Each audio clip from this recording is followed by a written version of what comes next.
Okay, nagbabalik ang Good Morning Boss. Isang tulog na lamang po at bibisita na sa Pilipinas ang Santo Papa. At para pag-usapan kung paano nga pa kahanda ang security measures na inilatag ng ating pamahalaan, makakasama po natin si Colonel Restituto Padilla Jr., spokesperson ng Armed Forces of the Philippines. Colonel, magandang umaga po.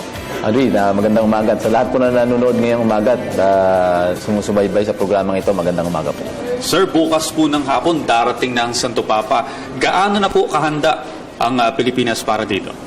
Well, tayo ay hindi pa naman ganap 100% kasi may mga fine-tuning pa tayong ginagawa sa kasalukuyan. At in fact, yung final dry run sa Tacloban ay isasagawa ngayong umaga. At may mga pina-fine-tune pa rin tayo dito sa Maynila. Pero overall, nasa siguro 95-97% na tayo.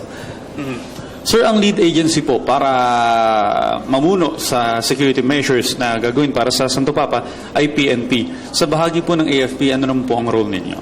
Well, tama, Audrey, na tinanong mo yan. Dahil ang Philippine National Police talaga ang lead natin dito. Ang Sandatahang Lakas or Armed Forces natin, kami ang nagpo-provide ng supplemental support sa Philippine National Police.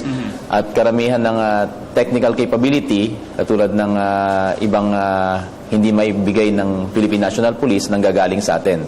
So ito ay kinabibilangan ng mga tao na additional warm bodies, no? At humigit kumulang nasa almost 18,000 personnel na tayo na i-contribute. Plus, meron tayong humigit kumulang 54 dogs, ng mga aso. K9 teams. So, importante po yan. Meron tayong 32 dito sa Maynila at saka 22 sa Tacloban na tutulong. So, combine ito na human warm bodies at saka K9 teams. So, tulong-tulong.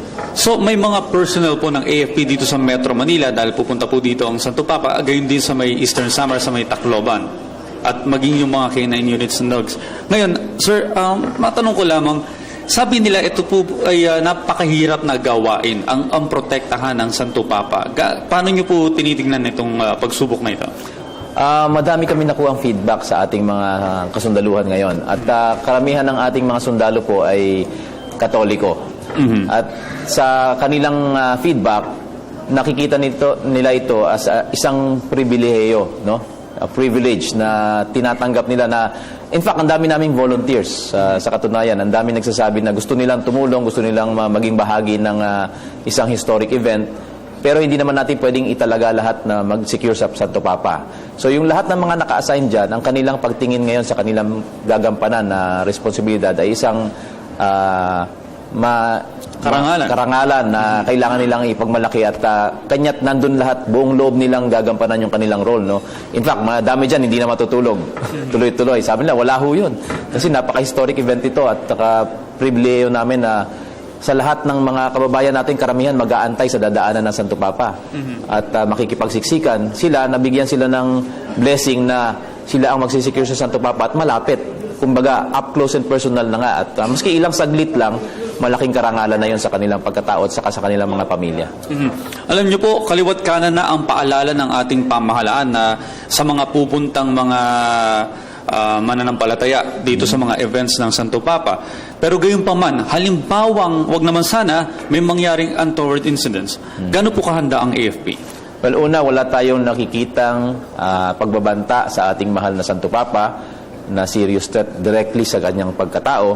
At ang nagiging main challenge natin ay ang crowd management. Tulad na nga pinag-usapan natin kanina bago tayo nagsimula, may mga scientificong pamamaraan para maging maayos ang pag-control ng ating mga mag-a-attend ng mga events, no?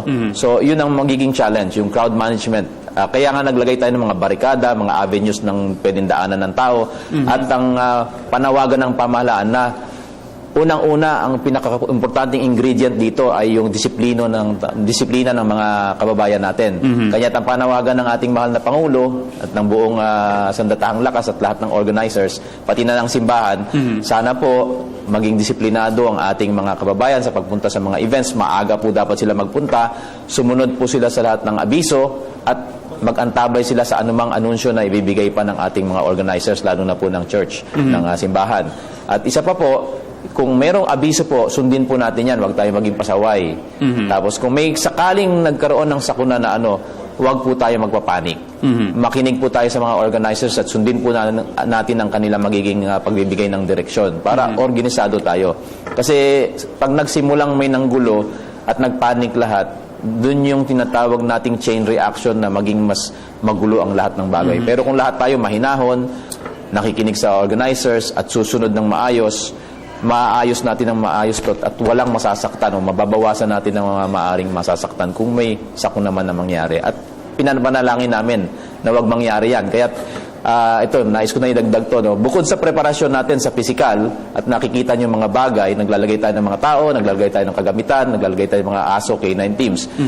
Kahapon, nagbigay na rin ng direktiba ang ating butihing Chief of Staff na si General Katapang sa lahat ng ating chaplain service na magsimula ng immobilize ang kanilang prayer warriors. So ngayong araw na to, baka kagabi pa lang nagsimula na lahat ng aming miyembro ng chaplain service na kinabibilangan ng mga Katolikong chaplain, Protestant chaplains, other ecumenical faith, pati Muslim imams namin, nagsasagawa na sila ng 24 hours na tuloy-tuloy na pagdarasal kasama ng kanilang mga faithful para maging panalangin natin sa mahal na Panginoon na sana basbasan niya na maging maayos ang ating pag-handle sa visit ng ating mahal na Santo Papa at sa safety ng bawat sundalo at bawat mamamayan. Okay. Sa mga ilang oras or isang araw na lamang po, bukas ng hapon inaasahan darating ang Santo Papa, bukas po ba magkakaroon pa kayo ng mga final na pag-check doon sa mga lugar na napupuntahan ng Santo Papa para lang doble ingat? Meron pa rin po mga final check pero ngayon na ho namin tina-target na magawa yung final fine-tuning. Ang bukas bibigyan namin ng pagkakataon na magpahinga naman yung mga tao at yung mga advance party, sila na yung mananatili para siguraduhin maayos yung mga preparasyon sa lugar na pupuntahan ng Santo Papa. Okay, bilang Panghuli, sir, ang inyong mensahe sa ating mga kababayan, lalong-lalo na sa mga magtutungo sa mga events na pupuntahan ng Santo Papa. Maraming salamat, Audrey. At saka nais po namin paulit-ulit na ulitin ang aming panawagan sa lahat ng mga kababayan natin. Katulad po ng sinabi ng ating mahal na Pangulo, kami po'y nakikiusap sa lahat ng ating mga kababayan na dadalo sa lahat ng mga events o mag-aantay sa lahat ng dadaanan ng ating mahal na Santo Papa na unang-una po, disiplina po ang kailangan. Sana po makipagtulungan tayo sa lahat ng ating mga organizers, sa mga liderato ng simbahan, sa lahat ng kanilang sasabihin at dapat sundin natin ito. Kung may abiso po, sundin po natin ito. At yung mga abiso na yun ay importante. Yung mga reminders po sa traffic at sa rerouting, bantayan po natin yan sa telebisyon, sa radyo, sa lahat ng pahayagan. Doon po natin basahin. At ang kahuli-huli ho naming pakiusap, kung kayo po ay may nakikitang kahina-hinalang tao na hindi dapat sa lugar na yon or isang bagay na hindi dapat na andun sa pinupuntahan nyo, ipagbigay alam nyo po yan sa ating mga otoridad para magawa natin ng karapat-dapat na paraan na maalis at maiayos yung mga event areas natin. Alam niyo, sir, alam namin na mabigat ang trabaho ngayon ng AFP, PNP at lahat ng mga involved dito sa pagbisita ng Santo Papa. Good luck po sa inyo at sana maging matagumpay at maging payapa at maging maayos yung pagdating dito ng Santo Papa hanggang sa kanyang pag-alis. Maraming salamat. Nakaparingan po natin ang AFP spokesperson na si Colonel Restituto Padilla Jr.